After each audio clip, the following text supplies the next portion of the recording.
The Conjuring movies have definitely taken the world by storm, creating a world of horror that leaves us delightfully terrified with every movie. Now that The Nun 2 has been released, let's talk about where we left off, and if you're feeling like a horror binge, how to watch the movies in chronological order. I haven't seen the movies in a while, so I'm going to attempt to recap these action-packed movies from my memory of them, and with a little help from the Conjuring fandom. So if I miss anything or mess it up, let me know, or head on over to the Conjuring fandom and make some edits. First up, we have The Nun. Released in 2018, The Nun follows the story of Sister Irene and her attempt to stop a demonic presence in a monastery in 1952 Romania. Set up in the Middle Ages, a duke had opened a rift to hell, which had been resealed for years thanks to a vial, but it began to crack due to bombings in World War II. Since then, the nuns living there would take turns praying to ensure that it stayed closed. In 1952, Sister Irene and Father Burke traveled to the monastery to investigate the death of a nun who took her own life. It is revealed that Valak has escaped, and it attacks Irene. Irene and the other nuns attempt to pray it away. Irene then realizes that all of the other nuns were ghosts who had been killed by Valak, and the nun that had taken her own life did so to stop Valak from possessing a human host. Sister Irene takes her vows, and Father Burke makes her a professed nun. Then, the group goes to get the vial to seal Valak away. But Irene gets separated, and Valak is able to possess Irene and attacks Frenchie. Frenchie smears the contents of the vials on Irene, releasing Valak's hold on her. Valak attempts to drown Irene, but Frenchie gives Irene the vial, which Irene then spits on Valak, which then banishes Valak and closes the rift. Frenchie reveals his name as Maurice. The group buries the nuns and takes their leave from the monastery, glad that they sealed the demon away. However, before the rift was sealed, Valak was able to attach themselves to Maurice. Next up, released in 2017 as a prequel to Annabelle, taking place in 1955, is Annabelle Creation. Samuel and Esther Mullins welcome an orphanage of girls, along with Sister Charlotte, after having lost their 7-year-old daughter, Annabelle, called B, 12 years earlier.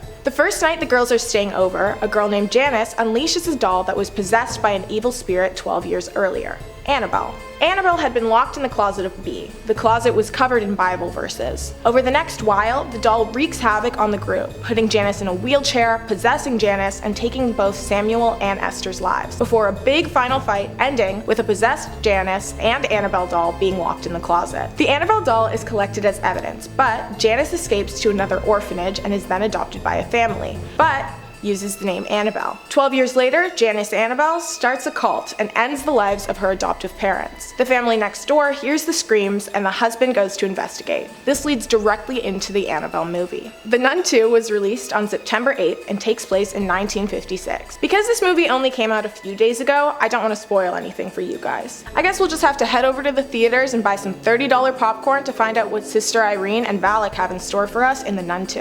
Annabelle was released on October 3rd, 2014 and takes place in 1967. John gives his pregnant wife Mia a beautiful porcelain doll, which is brought alive only days later when Janice Annabelle and her boyfriend break into their house. The boyfriend's life is ended by a firearm from John, and Janice Annabelle takes her own life after writing on the wall whilst holding the doll, and a drop of red liquid from Janice Annabelle lands in the eye of the doll. John and Mia move, and Mia gives birth to their daughter Leah. Annabelle, the doll, begins terrorizing the family, so Mia goes to a bookstore in an attempt to find answers, where she meets Evelyn.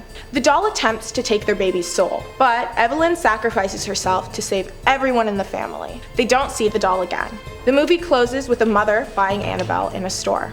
Next up is The Conjuring, which had its 10-year anniversary just a few months ago. Released on July 19th, 2013, it has definitely gained insane popularity, and it began this incredible horror franchise. The Conjuring takes place in 1971. Lorraine and Ed Warren are summoned to a family's secluded home to investigate claims that it is being haunted by supernatural entities. Lorraine notices that a presence has latched onto the family, but needs approval from the Catholic Church to do an exorcism. It is revealed that a witch cursed the land that the house was built on, and there had been a large number of lives claimed on the plot of land. Lorraine discovers that the witch's spirit lives on, and her goal is to possess mothers and force them to take their children's life. Carolyn, the mother, becomes possessed and they perform an exorcism on her, which fails, but Lorraine is able to draw the demon out. The movie closes with the music box that Ed and Lorraine had taken from the house and placed in their artifact room, playing on its own. Annabelle Comes Home was released in 2019 and takes place in the very late 60s or early 70s. The Warrens brought Annabelle to their home after 2 nurses claimed of the doll's violent activities in their apartment. The Warrens stored it in their artifact room, and then they went away, leaving their daughter, Judy, under the care of her babysitter, Mary. Mary's friend Daniela shows up unexpectedly, wanting to find a way to contact her recently departed father, so she unlocks the artifact room. Daniela opens Annabelle's case and forgets to close it on the way out. Annabelle releases many spirits that were in that room. The group begins to be tormented by them. Daniela is possessed, but they are able to lock Annabelle back into the case after the ghost of a priest, who had attached himself to Judy, helped them out. The spirits all went back to rest, and the Warrens returned home and all was well. The Curse of La Llorona was released in 2019 and takes place in 1973.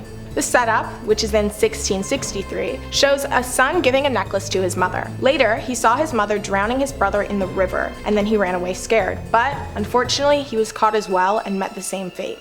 In 1973, Los Angeles, 2 boys were found locked in a room by social service workers Anna. The boys and their mother Patricia begged the caseworker to leave them there, but the boys were moved to an orphanage. They later encountered a woman in a white dress, and they too were found drowned in a river the next morning. La Llorona then attempted to drown Anna's child. Former priest Rafael Olvera comes to the house to aid in getting rid of La Llorona. After a long fight, Anna is able to destroy the spirit by impaling it with a cross made from a fire tree, which was the same kind of tree that was beside the river La Llorona had originally drowned her own children in. The Conjuring 2 was released in 2016 and takes place in 1977.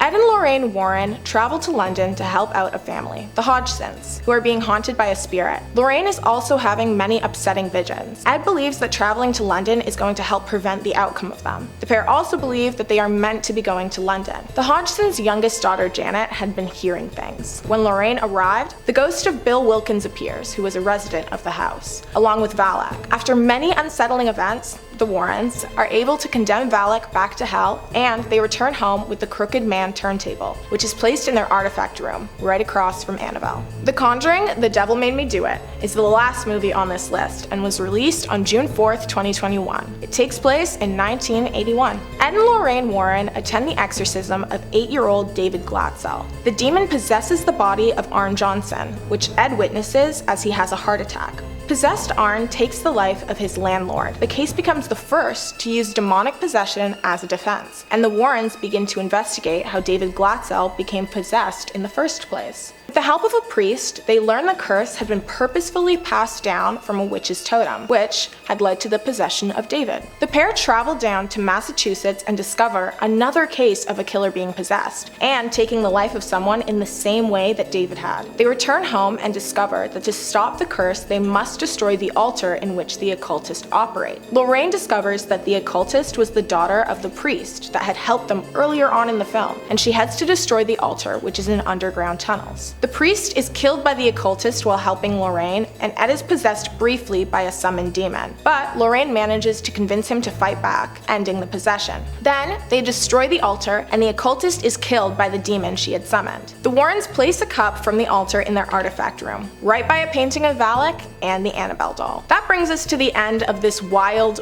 wild journey. To help me recap, I used fandom.com and my memory. If I got anything wrong or missed any important details, let me know. I'll use it as an excuse to watch the movies again. I hope you enjoyed today's video, and I'd love to hear what your favorite series from the franchise is. Lorraine manages to convince him to fight back, ending the possession.